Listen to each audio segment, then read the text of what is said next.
আমার যদি কাউকে কোথাও ট্রিট দিতে ইচ্ছে করে বা একটু তার সাথে বসে আড্ডা দিতে ইচ্ছা করে, তাহলে আমার কাছে বেস্ট অপশন হচ্ছে বুফে। কিছুদিন আগে আমরা ধানমন্ডি ৭ মসজিদ রোডে হোয়াইট হলে গিয়েছিলাম, আর এখানে ঢোকার পথে এই জায়গাটা দেখে আমার বেশ ভালো লেগেছে। হোয়াইট হলের ভিতরের পরিবেশটাও বেশ সুন্দর সাজানো গোছানো ছিল, আর এখানে ছিল আনলিমিটেড আইসক্রিম। তবে এটা রবি থেকে বৃহস্পতি শুধুমাত্র দুপুরের জন্যই এটা বরাদ্দ ছিল। আর এখানকার আইসক্রিমটা কিন্তু আমার কাছে বেশ ভালো লেগেছে।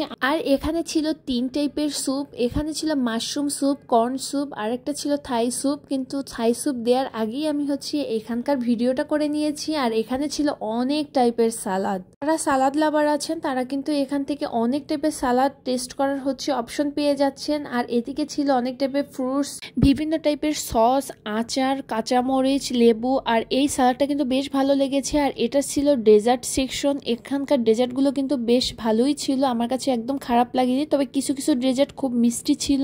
যেহেতু মিষ্টি কম খাই সেহেতু আমার কাছে এটা একটু প্রবলেম হয়েছে খেতে। তবে যারা মিষ্টি পছন্দ করেন তাদের কাছে কিন্তু বেশ ভালো লাগবে। তবে হোয়াইট হলের কাচ্চি এবং আচারি খিচুড়িটা আমার কাছে বেশ ভালো লেগেছে। আর এখানকার গরুর মাংসটা নিয়ে অনেক কন্ট্রোভার্সি আছে, বাট আমার কাছে কিন্তু গরুর মাংসটা বেশ ভালো লেগেছে। অনেকে বলে এখানকার গরুর মাংসটা সিদ্ধ হয় না, তবে আমি যেদিন গিয়েছিলাম সেদিন কিন্তু ভালো সিদ্ধ হয়েছিল গরুর মাংসটা। আমি জানি না, হয়তো বা আমি খুব লাকি, বাট অন্য খাবারগুলো আমার কাছে মোটামুটি লেগেছে।